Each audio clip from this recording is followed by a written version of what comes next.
Julia tenía 29 años cuando su vida se derrumbó por segunda vez. La primera vez fue a los 24, cuando nació Mateus y su padre simplemente desapareció. La segunda vez fue ahora, 5 años después, cuando descubrió que todo lo que había construido estaba a punto de ser destruido por una mentira. Trabajaba como secretaria en un prestigioso bufete de abogados del centro. No era un trabajo glamuroso, pero sí estable. Le permitía pagar las cuentas. Le permitía cuidar de Mateus con dignidad. Había llegado allí con esfuerzo, empezando como recepcionista temporal y demostrando poco a poco su valía. El doctor Augusto Ferreira era el socio principal del bufete, un hombre de 58 años, con el pelo canoso perfectamente peinado, trajes caros y un reloj suizo que valía más que el coche de Julia. Era respetado en la comunidad jurídica, conocido por su integridad y sus victorias en casos complejos. También había estado casado durante 30 años con Verónica, una mujer de la alta sociedad que organizaba cenas benéficas y aparecía en las páginas de sociedad de los periódicos locales. Lo que nadie sabía era que el doctor Augusto llevaba meses haciéndole insinuaciones inapropiadas a Julia. Empezó sutilmente. Comentarios sobre su apariencia. «Estás guapísima hoy, Julia». Nada que pudiera considerarse acoso si se analiza de forma aislada, pero había algo en el tono, en la mirada, que la incomodaba. Luego vinieron los toques accidentales. Una mano en el hombro que se demoró un segundo más de lo debido. Estar demasiado cerca mientras revisábamos documentos juntos. Julia intentó ignorarlo. Necesitaba ese trabajo. Era madre soltera. No podía darse el lujo de ser exigente ni de causar problemas. Así que, educadamente, desvió el tema, mantuvo la distancia cuando pudo y esperó que él perdiera el interés. Pero el doctor, Augusto, no perdió. Intensificó sus esfuerzos. Un viernes por la tarde, todos ya se habían ido. Julia estaba terminando de organizar los archivos para el lunes cuando el doctor Augusto entró en su consultorio. «Julia, ¿podrías venir un momento a mi oficina? Necesito hablar de un asunto importante». Ella entró sin sospechar nada. Al entrar, él cerró la puerta tras ella. «Siéntate», dijo, señalando la silla frente a su escritorio. Pero cuando ella se sentó, él no se sentó en su silla. En cambio, se acercó a ella, apoyándose en el escritorio, demasiado cerca. «Julia, sabes que siempre he admirado tu trabajo, tu dedicación». «Gracias, doctor Augusto. Y yo también te admiro». Su mano tocó su brazo. Julia se apartó de inmediato y se puso de pie. «Doctor Augusto, no creo que sea apropiado». «No seas tímida, Julia. Ambos sabemos que hay una conexión entre nosotros». «No, señor. No lo hay. Lo respeto como mi jefe, pero nada más». Su rostro cambió. La máscara de encanto se desvaneció, revelando algo más oscuro. «¿Te haces la difícil? ¿Después de todos estos meses de provocaciones?» «¿Provocación? Yo nunca...» «La ropa que llevas, la forma en que sonríes. ¿Crees que estoy ciego?» Julia sintió un miedo genuino. «Doctor Augusto, me voy. Y sugiero que este asunto no vuelva a mencionarse jamás». Caminó rápidamente hacia la puerta, pero él la agarró de la muñeca. No con fuerza, pero sí lo suficiente para detenerla. «Julia, piénsalo bien. Eres madre soltera. Necesitas este trabajo. Sería una pena que algo le pasara a tu puesto aquí». Era una clara amenaza. Julia apartó el brazo libre. «Suéltame. Ahora». Algo en su tono, quizás su absoluta firmeza, lo hizo soltarse. Julia salió de la oficina sin mirar atrás, cogió sus cosas y se fue. Ese fin de semana apenas durmió. Sabía que debía denunciarlo, pero ¿a quién? El doctor Augusto era el dueño de la oficina. Tenía contactos, poder, dinero. Ella era solo una secretaria, una madre soltera, sin recursos para defenderse. El lunes, cuando llegó al trabajo, la llamaron al Departamento de Recursos Humanos. La gerente de Recursos Humanos, la señora Claudia, Una mujer de unos 40 años con una expresión seria estaba sentada detrás de su escritorio con una carpeta de documentos. Julia, siéntate. Necesitamos hablar de una acusación muy grave que se ha hecho contra ti. Julia sintió que se le encogía el estómago. ¿Acusación? El doctor Augusto informó que el viernes por la tarde usted le hizo insinuaciones sexuales inapropiadas, que lo tocó de forma inapropiada y le hizo insinuaciones explícitas. Julia se quedó paralizada. ¿Qué? No es cierto. Fue todo lo contrario. Tenemos su declaración por escrito. Es un abogado respetado, un pilar de la comunidad. ¿Entiende que esta es una acusación extremadamente grave? Señora Claudia, está mintiendo. Me acosó.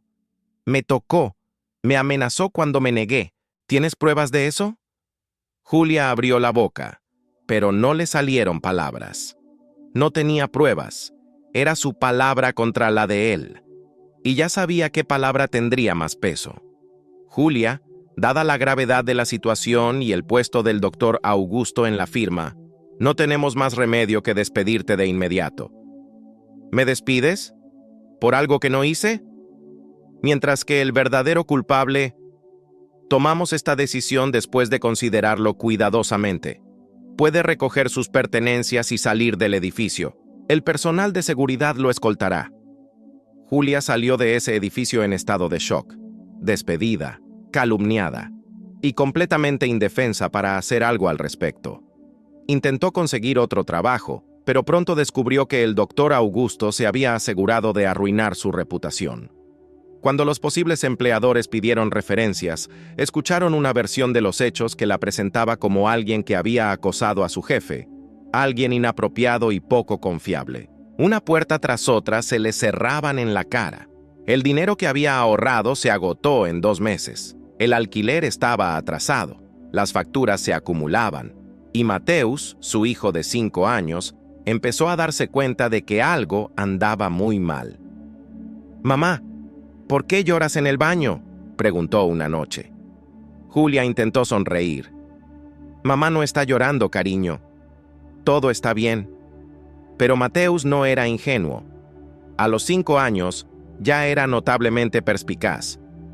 «Estás triste. Lo veo». Julia lo abrazó, intentando ser fuerte. Pero se estaba desmoronando por dentro. Pidió ayuda a su familia. Su madre, Gloria, vivía en otra ciudad con su segundo marido. Cuando Julia llamó para explicarle la situación, la respuesta fue fría. «Julia, siempre te metes en líos. Primero fue quedarte embarazada de ese hombre que te abandonó. ¿Y ahora esto? ¿Acosas a tu jefe?». «Mamá, eso no fue lo que pasó». Él mintió. «Claro que dirías eso. Pero un hombre respetado como el doctor Ferreira no tendría motivos para mentir. Tú, en cambio, bueno, siempre has tenido un juicio cuestionable con los hombres. Mamá, por favor, solo necesito ayuda temporal hasta que... Julia, mi esposo y yo no podemos seguir apoyando tus malas decisiones. Necesitas aprender a ser responsable. Quizás esta sea la lección que necesitabas». La llamada terminó. Julia se quedó mirando su teléfono, sintiéndose más sola que nunca. Su hermano, André, fue aún más directo. «Julia, ¿crees que soy idiota? Claramente intentaste seducir al jefe. Te salió el tiro por la culata, y ahora te haces la víctima. No voy a consentir esto. André, me conoces. Sabes que nunca... Sé que siempre has sido dramático. Y ahora estás desempleado por haber hecho una estupidez. Limpia tu propio desastre». Él colgó. Los antiguos amigos de Julia, a quienes consideraba cercanos, también se distanciaron.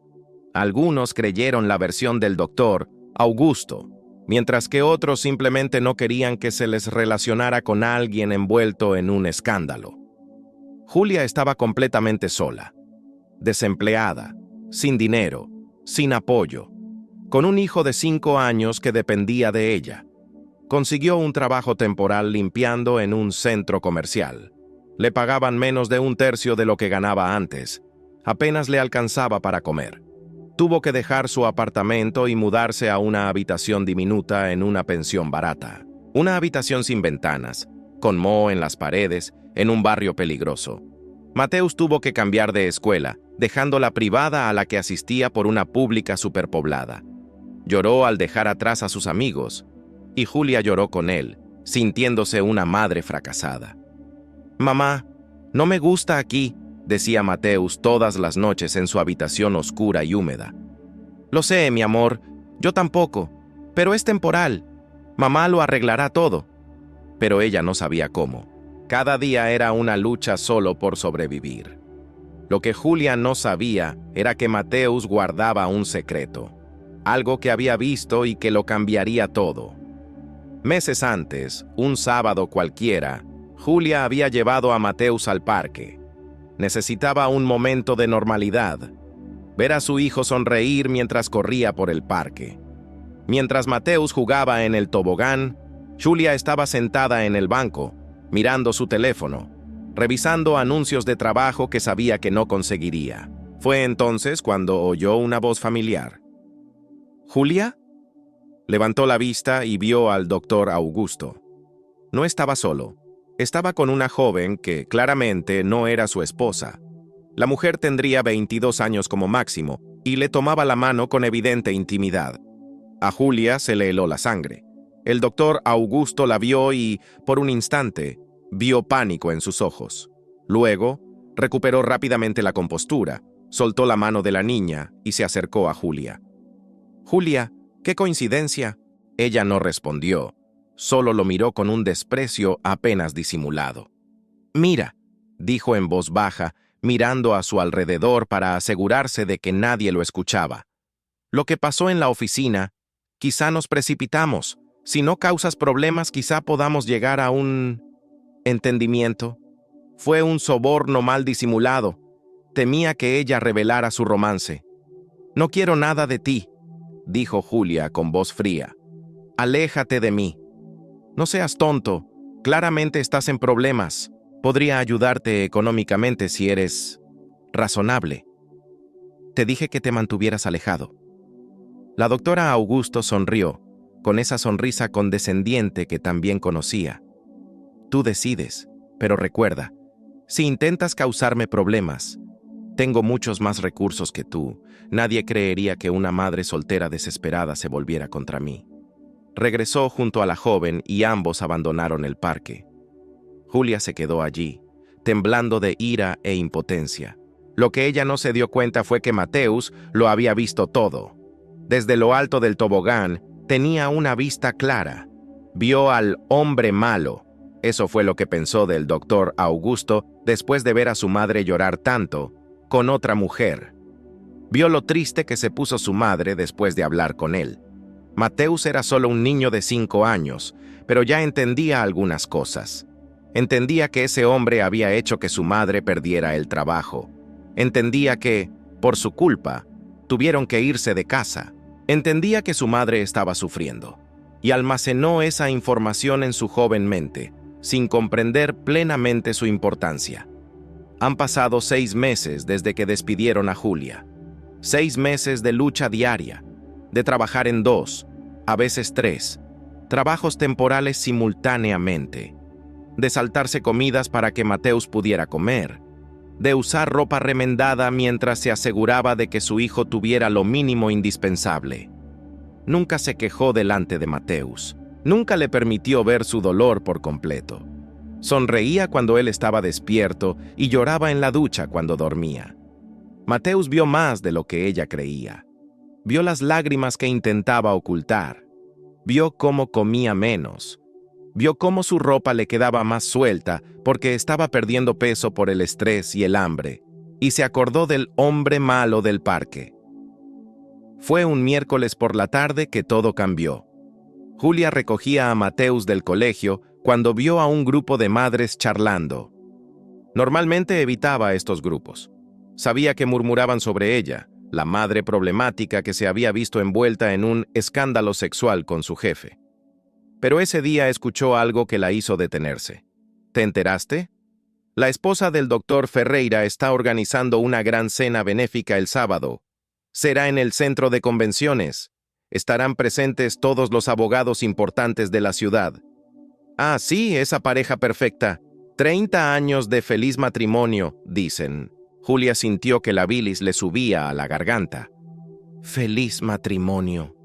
Mientras su marido acosaba a sus empleadas y tenía aventuras extramatrimoniales. Mateus le tiró de la manga.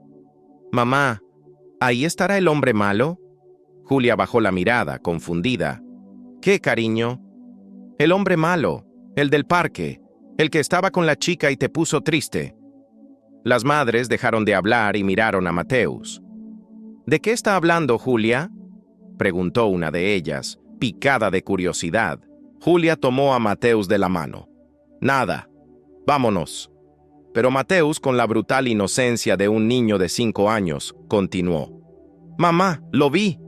Vi al hombre malo con esa niña en el parque. Le llevaba la mano.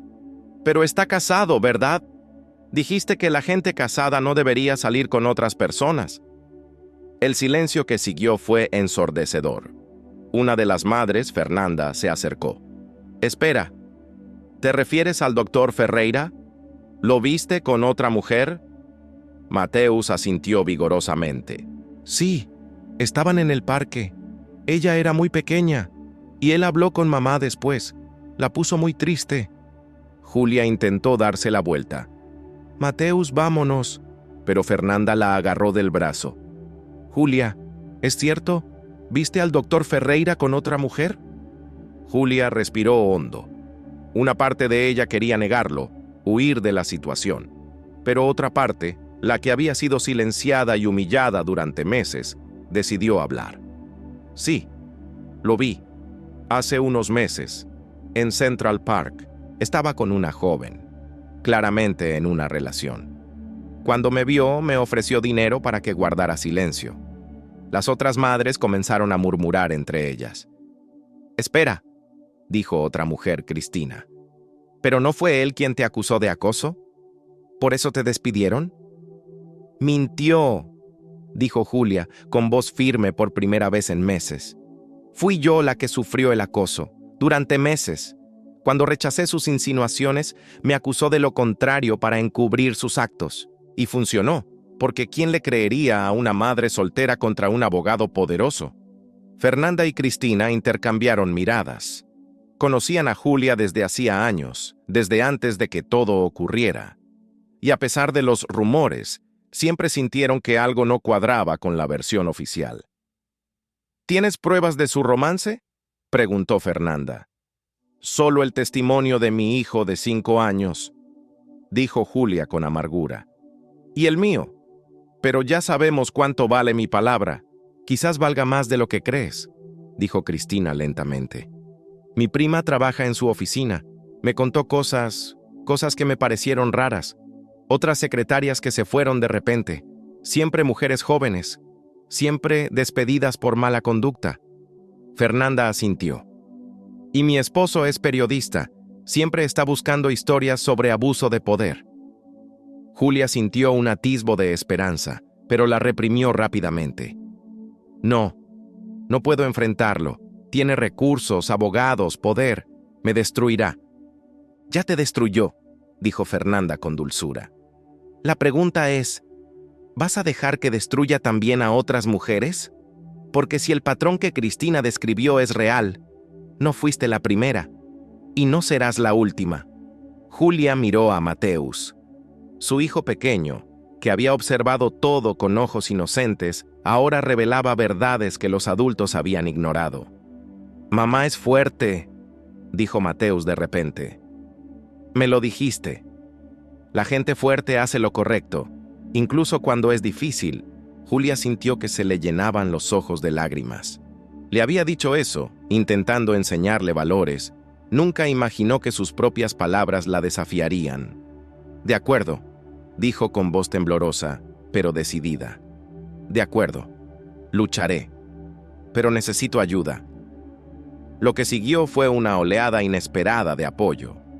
Fernanda puso a Julia en contacto con su esposo periodista, Marco.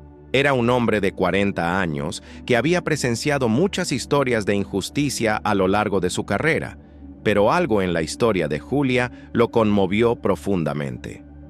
Mira, Julia, dijo cuando se conocieron en una discreta cafetería, no te voy a mentir.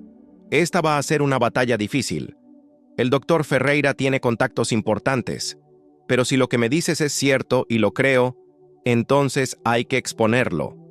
Marco comenzó a investigar discretamente, pero metódicamente. Contaba con 20 años de experiencia como periodista de investigación y conocía las maneras de descubrir verdades ocultas. Primero, revisó los registros públicos del consultorio del doctor Augusto. Descubrió algo interesante. En los últimos 10 años, 15 jóvenes secretarias y asistentes habían dejado la oficina. 15. En 10 años. Una tasa de rotación anormalmente alta para puestos que solían ser estables. Empezó a rastrear a estas mujeres. No fue fácil. Algunas se habían mudado a otras ciudades. Otras se habían cambiado de nombre después de casarse. Algunas simplemente no querían que las encontraran. Pero Marco persistió, y con el tiempo empezó a reconstruir un patrón inquietante. Cristina habló con su prima, Ana Paula, quien aún trabajaba en la oficina, pero planeaba irse. Ana Paula tenía 28 años y llevaba 3 trabajando allí.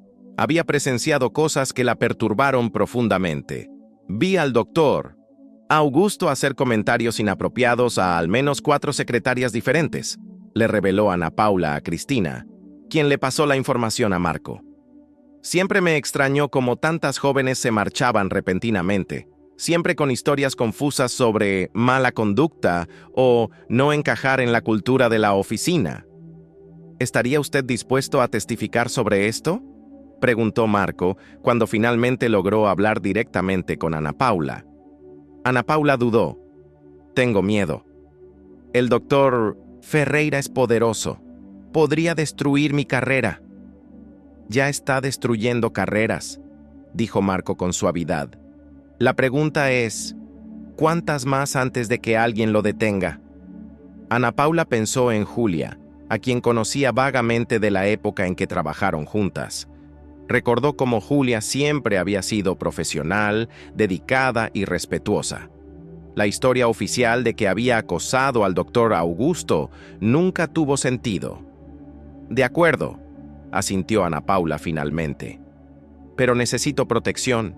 Necesito garantías de que podré encontrar otro trabajo si todo esto estalla. Marco trabajó para asegurar esas protecciones. Tenía contactos en otros bufetes de abogados, algunos de los cuales estarían encantados de contratar a alguien dispuesto a exponer la mala conducta en un bufete rival. Mientras tanto, finalmente localizó a Adriana Campos, una de las exsecretarias. Adriana tenía 35 años y trabajaba como maestra en una ciudad a 2 horas de distancia. Había dejado la consulta del doctor Augusto hacía 7 años. Cuando Marco apareció en la escuela donde ella trabajaba, pidiendo hablar, Adriana casi tuvo un ataque de pánico. No, dijo de inmediato. No quiero hablar de eso.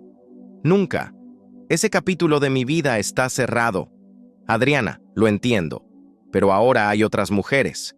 Una de ellas, Julia, lucha sola. La acusaron del mismo delito del que te acusaron a ti hace años. Y él seguirá haciéndoles esto a más mujeres si... ¡Lo intenté!, exclamó Adriana con años de frustración desbordándose. Intenté demandar, intenté hacer lo correcto. ¿Y saben qué pasó? Usó a sus abogados de élite para alargar el caso durante 2 años. 2 años de mi vida consumidos por declaraciones, por sus abogados tildándome de prostituta, de mentirosa, de oportunista. Investigó cada aspecto de mi vida personal, mi historial sentimental, mis finanzas, todo. Ahora las lágrimas corrían por su rostro. Me agotó financieramente, psicológicamente. No tenía más dinero para continuar. Mis abogados me aconsejaron aceptar un acuerdo. 15,000 reales y un acuerdo de confidencialidad. Acepté el dinero porque estaba arruinado, traumatizado y no veía otra salida. Marco escuchó con genuina empatía. Siento mucho lo que pasaste. Pero ahora somos muchos, muchas voces. Eso lo cambia todo. Eso no cambia el acuerdo de confidencialidad que firmé. Si hablo puede demandarme. Los acuerdos de confidencialidad que encubren delitos no son ejecutables, explicó Marco. Si un abogado especializado revisa tu caso, puede encontrar maneras de que declares sin violar técnicamente el acuerdo. Y además, se inclinó hacia adelante. ¿No quieres justicia? ¿Justicia de verdad? ¿No solo para ti, sino para todas las mujeres que vinieron después? Adriana permaneció en silencio un buen rato. Finalmente dijo: «Dame la información de contacto de Julia. Quiero hablar con ella primero. Si de verdad quiere hacer esto, si entiende los riesgos, entonces quizá lo considere». Marco conectó a Julia y Adriana. Se conocieron en una cafetería un domingo por la tarde. Mateus estaba con su abuela, lo que le dio tiempo a Julia para esta importante conversación. Las dos mujeres se reconocieron instantáneamente, no físicamente, sino en el dolor compartido reflejado en los ojos de la otra. ¿De verdad quieres hacer esto?, preguntó Adriana después de intercambiar historias. Porque va a ser un infierno, Julia, un infierno absoluto. Va a desenterrarte cada error que hayas cometido, cada mala relación, cada deuda pendiente. Todo será usado en tu contra. Lo sé, dijo Julia con voz tranquila pero decidida.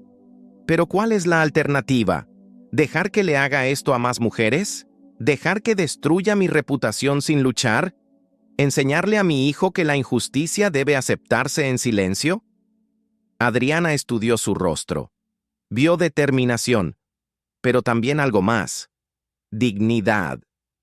La misma dignidad que Adriana había perdido durante su lucha años atrás, pero que Julia aún conservaba a pesar de todo. «Eres más fuerte que yo», dijo finalmente Adriana. «No lo soy. Luchaste sola. Tengo ayuda. Tengo a Marco.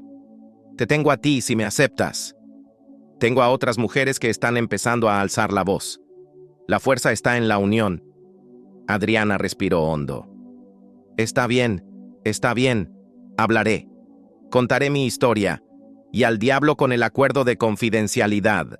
Con Adriana a bordo, Marco tenía dos víctimas dispuestas a hablar públicamente: Julia y Adriana. Pero sabía que necesitaba más para construir un caso irrefutable. Fue entonces cuando ocurrió algo que nadie esperaba. Una mujer llamada Renata, que había trabajado en el consultorio 3 años antes de Julia, vio una publicación en las redes sociales de una amiga de Fernanda pidiendo a cualquier mujer que hubiera tenido malas experiencias con el doctor Augusto Ferreira que se pusiera en contacto con ella. Renata tenía 32 años. Había dejado la consulta bajo una nube de incompetencia profesional tras rechazar las insinuaciones del doctor Augusto. A diferencia de Julia o Adriana, no había sido acusada formalmente de acoso, pero su carrera se vio efectivamente saboteada por referencias negativas. Se puso en contacto, y su historia añadió otra capa crucial. Tenía direcciones de correo electrónico. El doctor Augusto, al principio de su acoso a Renata, había sido descuidado. Enviaba correos electrónicos a altas horas de la noche con un lenguaje que, si bien no era explícitamente sexual, era claramente inapropiado viniendo de un jefe a su empleada. Comentarios sobre su apariencia, sugerencias de reuniones privadas para hablar sobre su carrera, invitaciones a cenas sin un propósito profesional claro. Renata había guardado esos correos sin saber exactamente por qué en ese momento. Simplemente presentía que podría necesitarlos algún día. «Ha llegado el día», dijo Marco al ver los correos. «Son oro puro, prueba documental de un comportamiento inapropiado». Con 3 mujeres y pruebas físicas, Marco sintió que tenía suficiente para empezar. Pero entonces apareció Camila, la joven amante actual del doctor Augusto. Camila estaba atormentada. Tenía 22 años, provenía de una familia humilde, y cuando el doctor Augusto, un hombre poderoso, encantador y adinerado, mostró interés en ella, se sintió especial, elegida. Pero ahora, al ver el patrón, Al comprender que ella no era especial, sino solo la última de una larga lista de mujeres jóvenes, sintió náuseas. Me dijo que dejaría a su esposa por mí, le reveló Camila a Julia cuando finalmente se conocieron. Dijo que nunca había sentido por nadie lo que sentía por mí. Pero ahora veo que solo son frases. Frases que probablemente usó con todas ustedes. Fue más directo conmigo, dijo Julia. No intentó seducirme, simplemente asumió que debería estar disponible. Eso es porque soy becaria. Necesita que me quede contenta, así que seguiré con la aventura. Eras una secretaria con experiencia. No necesitaba fingir que estaba involucrado sentimentalmente. Camila arriesgaba mucho al denunciar, no solo su trabajo, que ahora entendía que era precario, sino también posibles represalias del doctor Augusto y su esposa. ¿Por qué haces esto?, preguntó Julia. Porque tengo una hermana menor, respondió Camila, repitiendo lo que había dicho antes. Tiene 19 años. Pronto empezará a buscar prácticas. Y si un hombre le hace lo que me está haciendo a mí, lo que te hizo a ti, no podría vivir con la culpa de haberme quedado callada. Ella se secó las lágrimas. ¿Y por qué? Porque cuando me miro al espejo, ya no reconozco a quién veo. Me he convertido en la otra mujer, la amante, la cómplice. Quiero poder volver a mirarme en el espejo. Con Camila como testigo, no solo tenían víctimas, sino también evidencia activa de un romance que destruiría la imagen pública del doctor Augusto como un esposo fiel y un hombre recto. Marco pasó 3 meses verificando cada hecho, cada acusación, cada prueba. No podía permitirse ningún error. El doctor Augusto tendría abogados esperando para desmantelar cualquier inexactitud. Durante esos 3 meses, Julia vivió en constante ansiedad. Había accedido a hacerlo, pero el miedo era real. Miedo a las represalias, miedo al fracaso, miedo a que al final nadie le creyera, incluso con todas las pruebas. ¿Y si no funciona?, le preguntó a Mateus una noche, sin esperar una respuesta de un niño de 5 años, simplemente pensando en voz alta. Pero Mateus respondió con la lógica sencilla de la infancia. «Pero estás diciendo la verdad, ¿verdad, mamá?» «Sí, siempre. Entonces funcionará. La verdad siempre funciona». Julia deseaba que el mundo fuera tan sencillo como su hijo creía, pero aún así, sus palabras la consolaron. Finalmente, Marco estaba listo. Tenía 4 mujeres dispuestas a testificar. Tenía correos electrónicos. Tenía el testimonio de Mateus sobre la aventura en el parque. Tenía a Ana Paula confirmando el patrón de comportamiento. También tenía algo más. Descubrió que el doctor Augusto había usado fondos de la oficina para pagar acuerdos de confidencialidad de al menos otras 2 mujeres años atrás. Esto no solo constituía una falta personal, sino también un posible fraude y malversación de fondos de la empresa. Publicó la historia un viernes por la mañana. Marco había elegido el día estratégicamente. El viernes le daba tiempo a la historia para difundirse durante el fin de semana, cuando la gente tenía más tiempo para leerla y compartirla, pero antes de que los abogados del doctor Augusto pudieran obtener medidas cautelares para detener la publicación. El artículo tenía un título simple pero devastador: Patrón de acoso. Cómo un abogado respetado usó el poder para silenciar a las víctimas durante una década.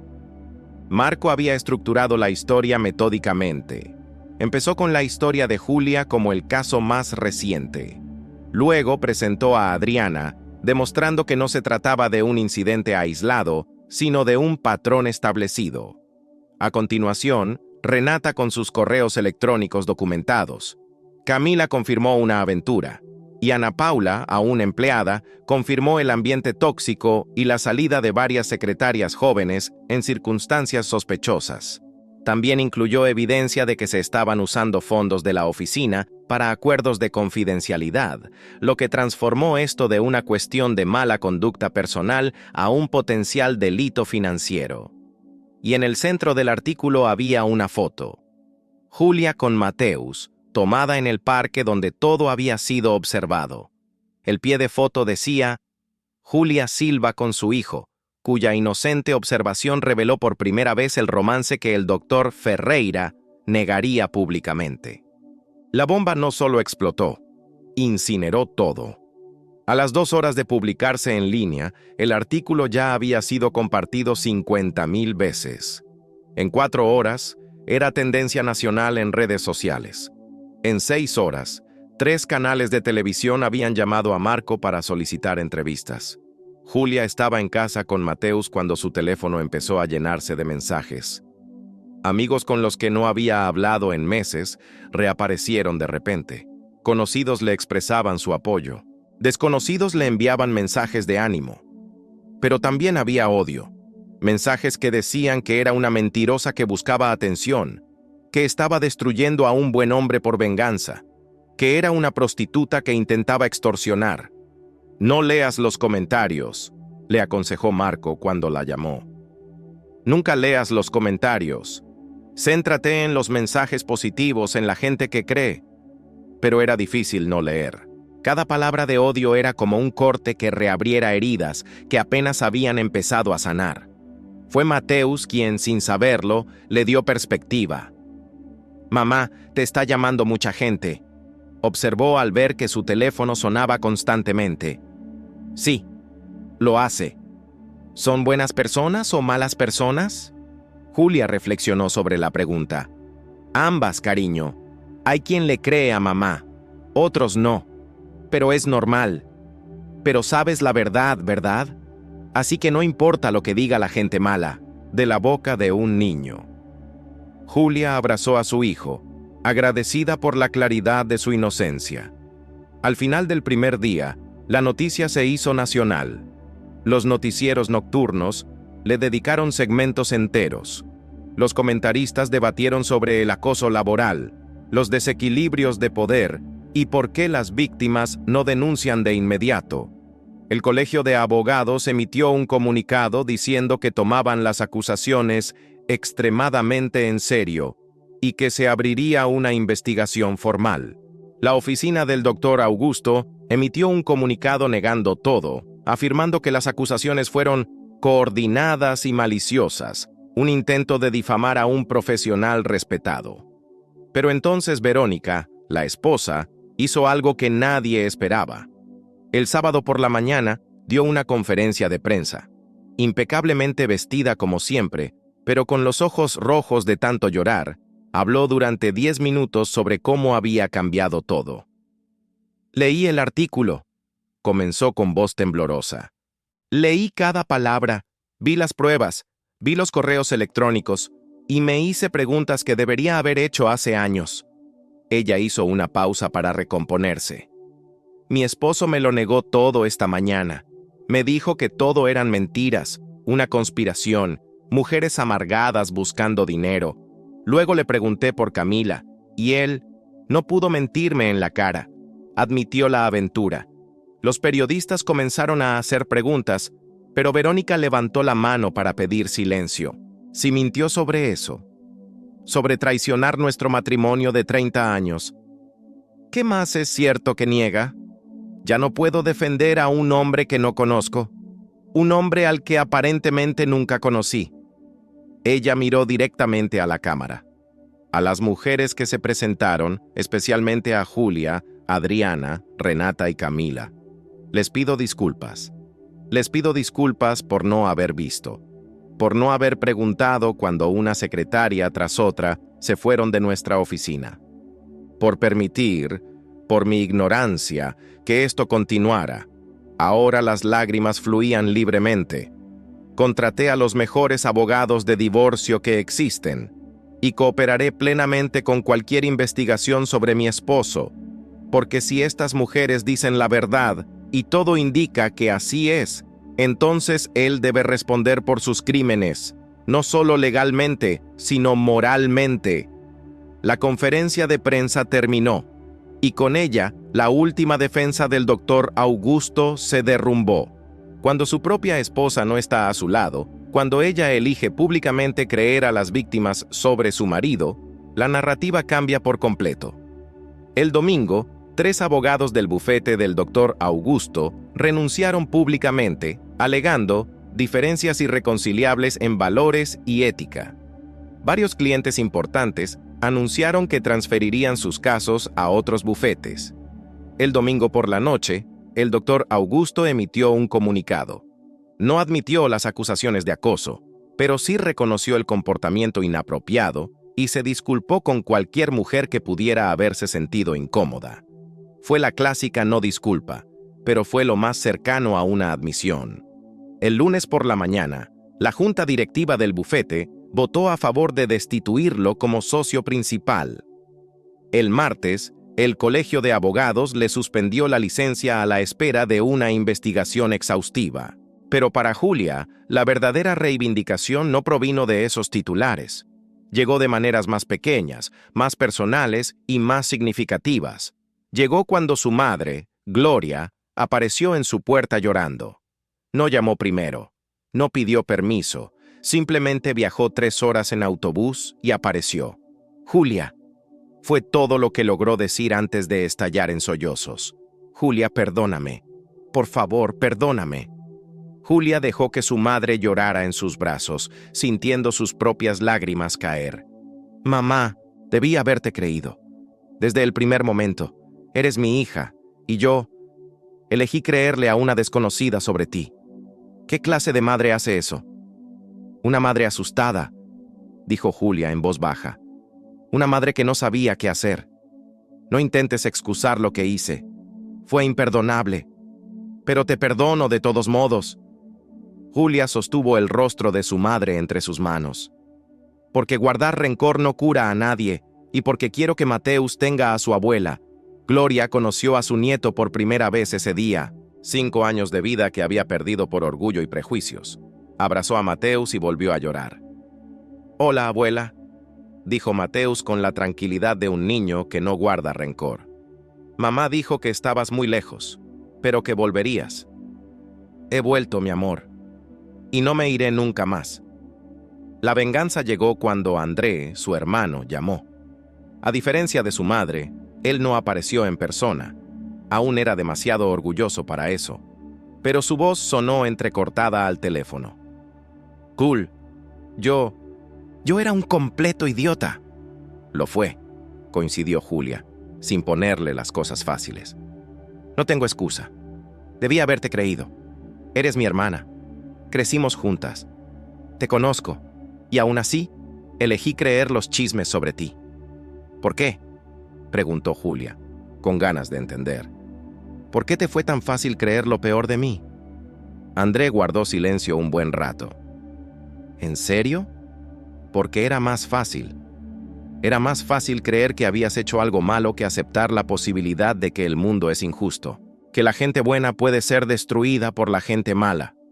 Porque si eso era cierto en tu caso, podría ser cierto en el de cualquiera, en el de mí, en el de mi familia». Él respiró profundamente. «Así que te deseché. Te convertí en un problema moral, en una lección sobre las malas decisiones, porque así podía sentirme segura, superior, protegida. Pero lo único que hice fue abandonar a mi hermana cuando más me necesitaba». «Sí», dijo Julia, «eso fue exactamente lo que hiciste. ¿Puedo intentar compensarlo? ¿De alguna manera?». Julia pensó detenidamente. «Puedes empezar por estar presente, por ser un verdadero tío para Mateus. No intentar comprar el perdón, sino construir una relación. Si estás dispuesto a hacerlo, si de verdad lo haces, quizá podamos reconstruir algo. Lo soy, lo juro. Bueno, el martes a las 4 de la tarde, en el Parque Central, ven a jugar con tu sobrino. Nada más. Simplemente ven». André apareció y siguió apareciendo todos los martes durante meses, hasta que se convirtió en parte natural de la rutina de Mateus. Esto ocurrió cuando la misma empresa en la que había trabajado se puso en contacto con ella y le ofreció no solo devolverle su trabajo, sino también una importante compensación y una disculpa formal. Julia rechazó el trabajo. No quería volver a ese lugar, a esos recuerdos. Pero aceptó la compensación. Era justa. Con el dinero pudo alquilar un apartamento decente para ella y Mateus. Nada lujoso, pero limpio, seguro y en un buen barrio. Mateus tenía su propia habitación por primera vez en meses. Una habitación con ventana, con luz natural y sin moho.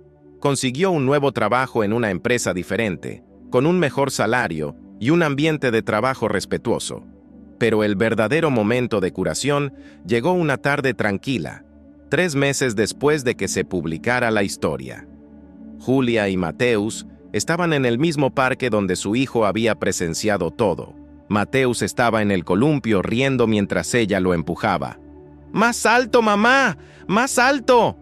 Julia se rió, empujándolo más fuerte, sintiendo el sol en su cara, escuchando la risa pura de su hijo. ¡Mamá!, dijo Mateus mientras el columpio disminuía su velocidad. ¿Estás feliz ahora? Julia reflexionó sobre la pregunta. ¿Era feliz? ¿Completamente? No. Aún había días difíciles. Aún había noches en las que los recuerdos regresaban. Aún había traumas que procesar. Pero ella estaba en paz. Y eso era más valioso que la felicidad pasajera. Sí, mi amor, soy feliz. ¿Por qué el hombre malo ya no puede hacerte daño? No solo por eso, porque aprendí que soy fuerte, más fuerte de lo que pensaba, y porque te tengo a ti. Mateus se bajó del columpio y le abrazó las piernas. Siempre te protegeré, mamá, incluso de pequeño. Julia se arrodilló y abrazó a su hijo con fuerza. Me has protegido, mi amor. Dijiste la verdad cuando nadie más te creyó. Fuiste valiente cuando yo tenía miedo. Me recordaste que debía ser fuerte. Y era cierto. Fue Mateus, a los 5 años, con su inocente observación en el parque, con su declaración sencilla y honesta, quien plantó la primera semilla del cambio. Nadie creyó a la madre soltera cuando habló. Pero cuando una niña de 5 años, sin malicia ni intenciones, simplemente señaló y dijo lo que vio, la gente se vio obligada a escuchar. 6 meses después del artículo, Julia fue invitada a hablar en un evento sobre acoso laboral. Dudó mucho antes de aceptar. No quería que este trauma la definiera. No quería ser la víctima para siempre. Pero también entendió que su historia, su supervivencia, podría ayudar a otras mujeres que estaban pasando por lo mismo. El día del evento, se encontraba en el escenario observando a un público de 200 personas. Vio los rostros de mujeres que, con claridad, cargaban con sus propias historias de injusticia y silenciamiento. Me llamo Julia, empezó con voz firme, y durante mucho tiempo nadie me creyó. Ella contó su historia, no solo el acoso, sino también el abandono que le siguió, la familia que le dio la espalda, los amigos que desaparecieron, la lucha por sobrevivir, por alimentar a su hijo, por mantener algo de dignidad. Casi me doy por vencido, admitió. Hubo noches en las que pensé que sería más fácil simplemente aceptar su narrativa, admitir algo que no hice, simplemente para acabar con el dolor. Ella miró hacia el fondo de la sala, donde Mateus estaba sentado con su madre, que había viajado específicamente para estar allí, tratando de reconstruir su relación. Pero entonces mi hijo de 5 años me recordó algo. Me recordó que la verdad importa, que el testimonio importa, que incluso cuando los adultos se niegan a ver, los niños siguen observando, siguen hablando con sinceridad. Ella hizo una pausa, visiblemente conmovida. Nadie creyó a la madre soltera cuando habló, pero no pudieron ignorarlo cuando un niño simplemente señaló y dijo lo que vio. Y eso lo cambió todo. El público quedó en completo silencio. Así que mi mensaje para cualquier mujer que esté siendo silenciada, incrédula o juzgada: sigue hablando, sigue diciendo tu verdad, porque tarde o temprano, de un lugar inesperado, surgirá una voz que nadie podrá ignorar. Podría ser una niña, podría ser otra víctima que encuentra coraje, podría ser una testigo que finalmente decide hacer lo correcto. Ella se secó las lágrimas que ahora fluían libremente. Y hasta entonces, aunque nadie crea en ti, cree en ti mismo. Porque tu verdad no cambia solo porque otros la rechacen. Y tu dignidad no la determina su opinión, sino cómo decides seguir adelante. El público se puso de pie aplaudiendo. Muchas mujeres lloraban.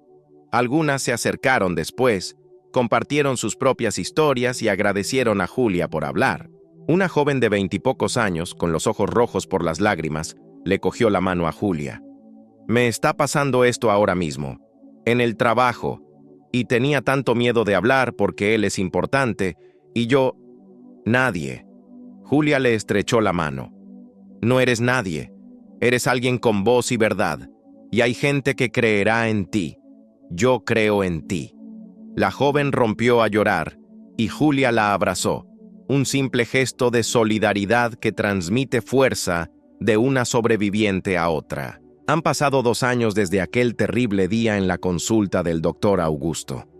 2 años desde que la vida de Julia dio un vuelco. El doctor Augusto fue declarado culpable de múltiples cargos. Perdió su licencia permanentemente. Perdió a su esposa en el divorcio más costoso y público que la ciudad haya visto jamás. Perdió su reputación, sus amigos, su posición social. Julia no sintió alegría por su caída, solo una silenciosa sensación de justicia. Se había reconstruido, no a pesar del trauma, sino transformándolo en un propósito. Empezó a trabajar con una organización que ayudaba a víctimas de acoso laboral. Usó su experiencia para guiar a otros a través del proceso legal y emocional. Mateus tenía ya 7 años. No recordaba con exactitud todos los detalles de lo sucedido, pero sabía que había ayudado a su madre cuando lo necesitaba. Y eso le hizo comprender, como pocos niños comprenden a tan corta edad, que sus palabras tenían poder, que la verdad importaba. «Mamá», dijo un día mientras hacían la tarea juntos, «hoy en la escuela, la maestra dijo que mentir está mal, y pensé, tú nunca mentiste, ¿verdad? Incluso cuando te decían que mentías». Julia miró a su hijo, ese pequeño ser humano que había sido su fortaleza cuando ella no tenía ninguna. «No, mi amor, nunca he mentido, y tampoco te pediré que mientas, incluso cuando la verdad es difícil, sobre todo cuando la verdad es difícil. ¿Por qué la verdad siempre gana?». Julia pensó detenidamente su respuesta. No quería darle a su hijo falsas esperanzas ni una visión ingenua del mundo. «La verdad no siempre triunfa rápidamente», dijo con sinceridad. «A veces lleva tiempo, a veces duele antes de sanar. Pero al final sí, al final la verdad es todo lo que nos queda, y es todo lo que necesitamos». Mateus asintió, procesándolo con su seriedad infantil. «¿Así que por eso te hablé del hombre malo? ¿Porque la verdad es importante?». «Exactamente. No lo sabías en ese momento, pero tus palabras fueron la primera grieta en el muro de mentiras. Y por esa grieta, la luz de la verdad finalmente pudo entrar». Julia recorrió con la mirada el pequeño pero acogedor apartamento que ahora llamaban hogar. Vio las fotos en la pared, ella y Mateus sonriendo, su madre de visita reciente, André con su hijo pequeño, que ahora jugaba con Mateus a menudo. Vio los libros sobre la mesa, evidencia de que había retomado sus estudios, tomando clases nocturnas de derecho. Quería comprender mejor el sistema que casi la había destruido, para poder ayudar a otros a navegarlo. Vio la carta enmarcada en la pared. Un agradecimiento formal del Colegio de Abogados por su valentía al exponer la mala conducta y una disculpa por no proteger mejor a los vulnerables. No era una vida perfecta. Aún había cuentas por pagar, desafíos que afrontar, traumas ocasionales que procesar, pero era una vida honesta, una vida digna, una vida que había reconstruido con sus propias manos, negándose a ser destruida por las mentiras de otros. Y cada vez que miraba a Mateus, recordaba que a veces la justicia surge de las fuentes más inesperadas, que a veces son los pequeños, los desacreditados, los subestimados quienes ven con más claridad que los demás. Nadie creyó a la madre soltera cuando dijo la verdad, pero solo hizo falta que un niño de 5 años señalara y dijera lo que veía para que el castillo de mentiras comenzara a derrumbarse, y al final, la verdad no necesitaba gritarse, solo necesitaba decirse, repetidamente, consistentemente, hasta que ya no pudiera ignorarse.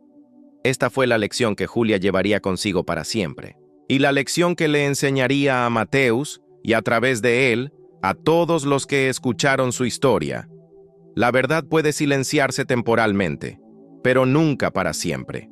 Y a veces, todo lo que se necesita es una voz inocente, no corrompida por el miedo o el interés propio, que diga en voz alta lo que todos los demás se niegan a ver. Nadie creyó a la madre soltera, hasta que el hijo señaló y reveló toda la verdad, y el mundo no tuvo más remedio que finalmente escuchar. Fin.